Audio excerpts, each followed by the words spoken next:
the room number written on my coffee cup. The barista at the hotel cafe drew a hard-on-to-go lids as if everyone deserved a soft edge. Mine arrived with a different kindness. On the cardboard sleeve, in careful block print, someone had written "For Ben," and beneath it, like a whisper that knew how to be unmistakable, 1713, 9:50 p.m. I stared long enough for steam to decide I was rude. The cafe smelled like citrus and the last hour of a lobby that sells permission. I restore paintings for a living. My days smell like solvent and linen, like pigments that agree to be patient. Eli, my partner, designs exhibits at the museum across the square. He knows how to hang an argument so it doesn't hurt anyone. We live 3 blocks away, in an apartment that forgives more than it should. The good bowls live on the middle shelf. 2 glasses wait by the sink because we built a rule out of water: pour before the sentence that changes a day. He'd come home late the night before, cedar on his cuffs, kissing the corner of my mouth like accuracy could apologize for pressure. He said the hotel reception was quietly essential, that a donor had opinions about wall text and somebody needed to admire them. He undressed in the hall like the bedroom had started taking minutes. He slept careful, as if the border between us was the part of the painting that shouldn't be touched. I could have waited until morning to honor our glasses. Instead, I took an elevator up through carpet that had learned to keep secrets. On the 17th floor, a corridor practiced eloquence. I knocked because I own one superstition: hinges deserve courtesy even when people don't. Rowan opened the door with a hand still on the chain, the small kind of etiquette that keeps a room from becoming an alibi. Taller than in photographs, a shirt unbuttoned 1 step past careful, a mouth that made restraint look expensive. He smelled like cedar and a lobby's last plea. He met my face without flinching. "You came," he said. Not a victory, relief pretending not to need applause. "You wrote a number on a coffee sleeve," I said. "The barista didn't ask for ID." He took the chain off and stepped back. 2 glasses of water waited on the desk by the window like patients rehearsing. The city posed in its own reflection. On the chair, Eli's jacket, the navy one with the lifted seam I keep offering to repair and he keeps calling memory, hung without permission. I set my palm on the shoulder for the length of a breath and removed it. Fabric should not be asked to testify. "He thinks he's meeting me here after the donor walkthrough to end it politely," Rowan said. He stayed by the lamp, letting air do half the work. "He promised your marketing director he wouldn't ruin dessert. I thought you should have the room first." "How long?" I asked. I wanted a number that didn't try to be a reason. 8 months, he said. He didn't dress it. Started with rain and an elevator that liked its reflection. A lobby that sells permission in carpet and complimentary adjectives. I ended it twice. He sent me a photo of your breakfast with a complaint about my captions. I respected the sentence and hated the timing.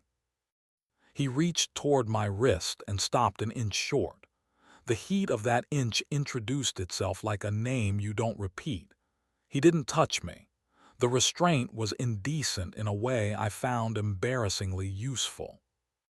"I didn't invite you for absolution," he said. "Secrets pretend they weigh something until you put them in the right air. This is only hotel air, but it's quiet." The latch clicked again. Eli stepped in with the face he wears for donors and docents, gentle, precise, a volume that makes strangers feel thoughtful. He saw me. He saw Rowan. He saw the jacket and the glasses and the small country of air between the hand that had not touched and the wrist that had elected to be good. He closed the door the way you close a book you intend to finish. "Okay," he said. "It is a small word and it did its job." "You could have kept my name off a coffee cup," I said. "You chose not to." "I chose incompetence," he said. "And then cowardice. I cheated. I told myself it was weather and home is a noun that survives rain. I told myself your patience is elastic because you repair damage without celebrating it. I called spark structure. I want to stop hearing me. Rowan had moved to the window as if oxygen wanted a witness. He lifted his hand toward my neck, paused at the inch, and let it drop like a borrowed word returned on time. The city rearranged someone else's problem below us. "What do you want me to do?" Eli asked. He did not reach. He has learned that reaching is a contract the wrists sign before the brain reads it. "You'll end it," I said. "You'll sleep on the couch we refuse to call a guest anything. Next week you'll tell me what this was twice. Once with your museum voice that spackles narrative, once with small words. I'll decide what my hands can hold without lying to my wrists." "I'll do that," he said. The water in the glasses made a sound only someone who listens to varnish would notice. Rowan exhaled and stepped close enough for breath to draw a map along my jaw. He set his mouth near my ear without letting it touch. The warmth rearranged furniture and left no mess. "Thank you for not making me a lesson," he said softly. "We both would have believed you." He left without letting the door audition for punctuation. Eli and I stayed standing because chairs make posture into theater. Somewhere, a woman laughed a little too hard at a story that had been told to her for her. The elevator down was obedient and dull in a way that felt like mercy. We walked home without touching. At the corner, a cyclist cut too close and Eli's palm rose in reflex, hovering near my hip, a mercy we could want and refuse without asking the night to keep our secret. I did not lean. It is a boring tool, the one that keeps the lock from lying, and I have taught my hands to like it. At home, the kettle auditioned and we declined to cast it.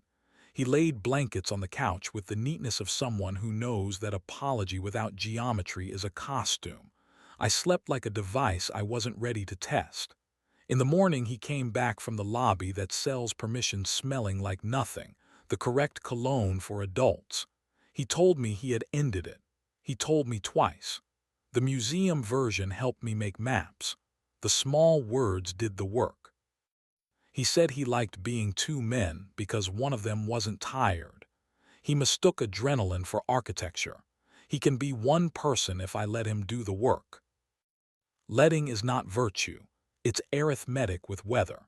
He slept on the couch for 6 nights and learned the distance between our door and our bed, the way a new road discovers itself at dawn. On the 7th, he came to me without ceremony and remembered my mouth with the lazy precision we taught each other before we learned to confuse spark with structure. There is an erotics of restraint that refuses lighting cues. There is a thrill in choosing not to ruin morning. Rowan texted 2 days later, "Thank you for telling the truth under borrowed air." I wrote back, "Try it where nobody irons the sheets." He didn't reply, which was the second decent thing he did. Work stayed exact, as if narrative had been banned from the shop. I took a knife to a lifting edge and asked varnish to be a better friend. I told a client I wouldn't whiten the scar on a portrait because faces have grammar.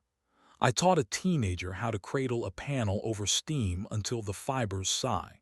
He looked at the painting as if permission had weight he could lift.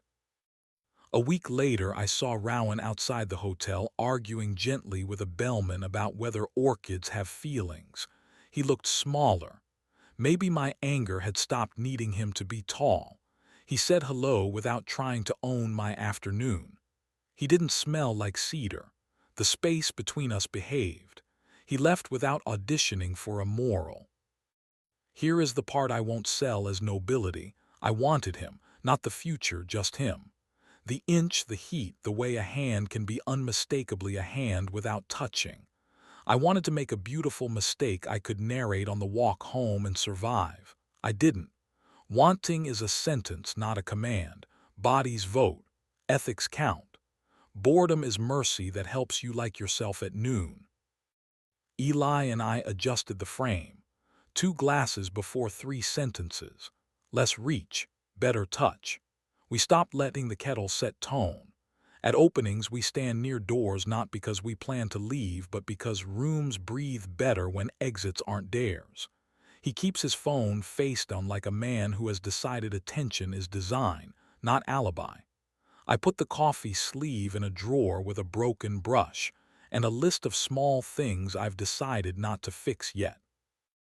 If another cup arrives with my name and a number that thinks it's fate, I will bring water.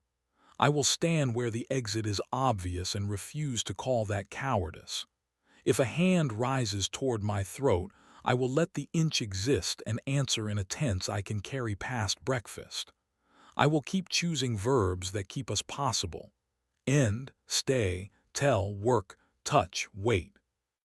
And when I lay a cleaned pigment back into its place and feel the panel remember how to be itself, I will think of borrowed air and a room we declined to let become a finale, and I will call that deliberate space the most difficult thing I know how to make, and the only thing that still holds when daylight forgets its lines.